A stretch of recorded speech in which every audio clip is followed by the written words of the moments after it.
पुरानी कहावत है कि मायके को कुत्ता भी प्यारो लगता। माताओं की एक आदत होती है, मायके से कुत्ता भी आ जाए तो वो भी प्रिय लगता है। पुरानी कहावत है, गांव की, बुरा ना मानना हमें, क्योंकि 6 दिन गुजारना है आपके बीच में। तो सुना कि मध्य प्रदेश के हैं तो और थोड़ा कॉन्फिडेंस बढ़ा। हमने कहा फिर तो लो अब सोने पे सुहाग आए। हम आए तो अभी कपिल जी भी उस दिन आए थे,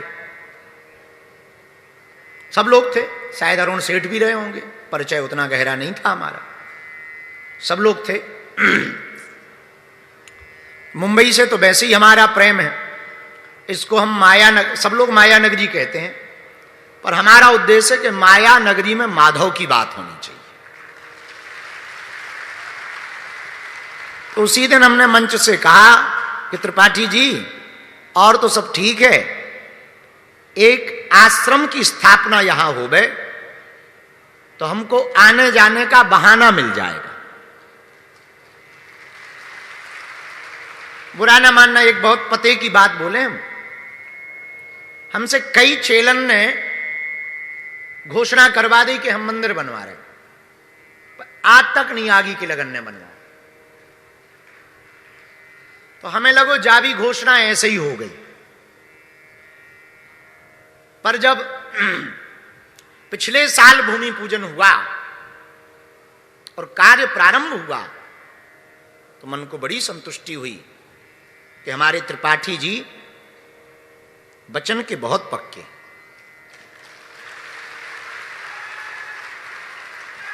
बड़ी लगनता से, बड़े समर्पण से, बड़ी श्रद्धा से, बहुत जिम्मेदारी पूर्वक उन्होंने हमको नक्शा दिखाया।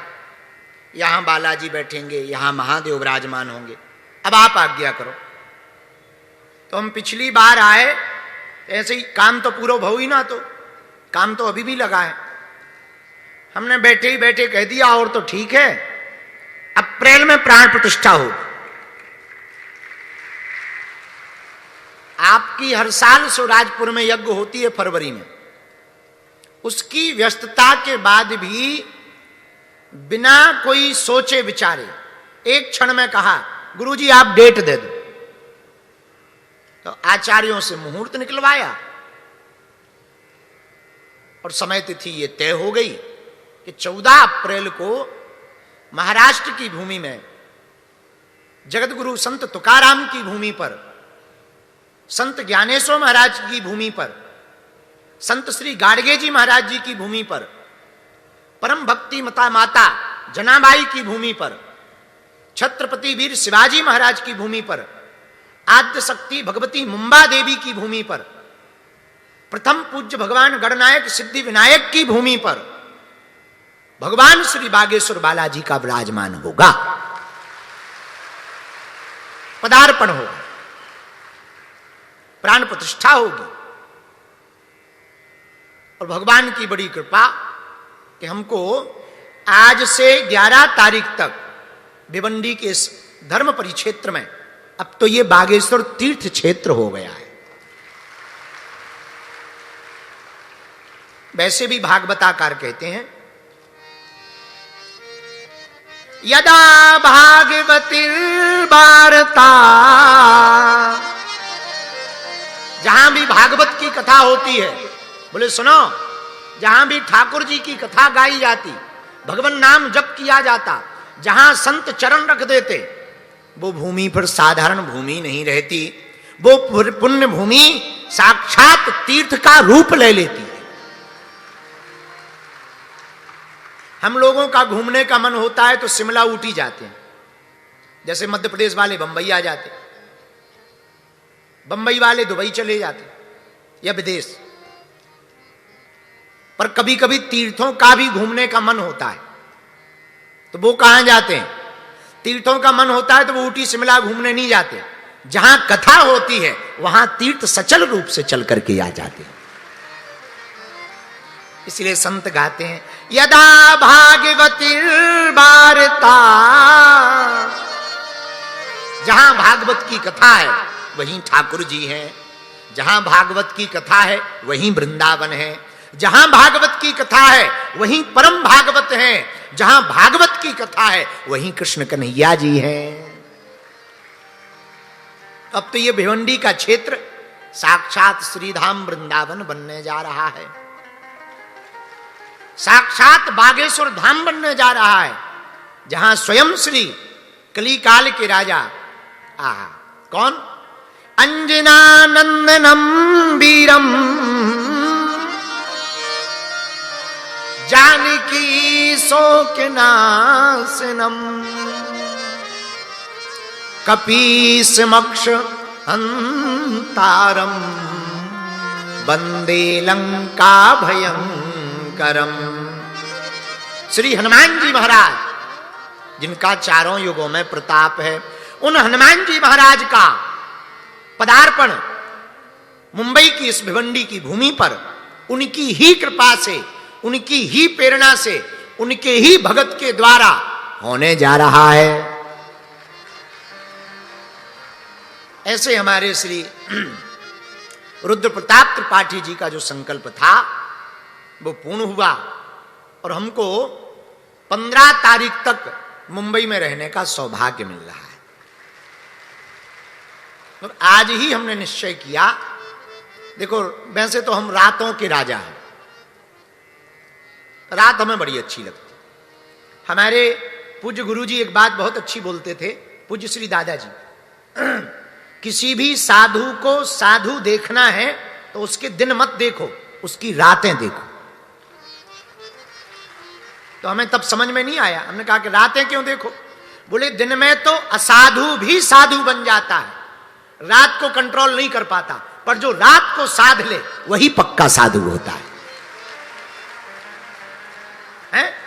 दिन को तो कोई भी चोला पहनकर अपने आप को कंट्रोल करके, कई ऐसे भी होते हैं, भगवान जाने अब कैसे कैसे होते हैं हनुमान जी, कई लोग ऐसे भी होते हैं बड़े कंट्रोल करके वेशभूषा आइए आइए, पर रात को सहज होना बड़ा कठिन है, क्योंकि रात को काम की तीव्रता अधिक गुनी बढ़ जाती। उस वक्त जो भोगी होगा वो भोग में लिप्त हो जाएगा, पर जो योगी होगा वो भगवान में लुप्त हो जाएगा। तो हमें रातें तो बहुत अच्छी लगती हैं, तो आज ही हमने निर्णय लिया 2 दिन तक यहां दरबार लगाएंगे, हर कथा में 1 दिन, पर यहां 2 दिन।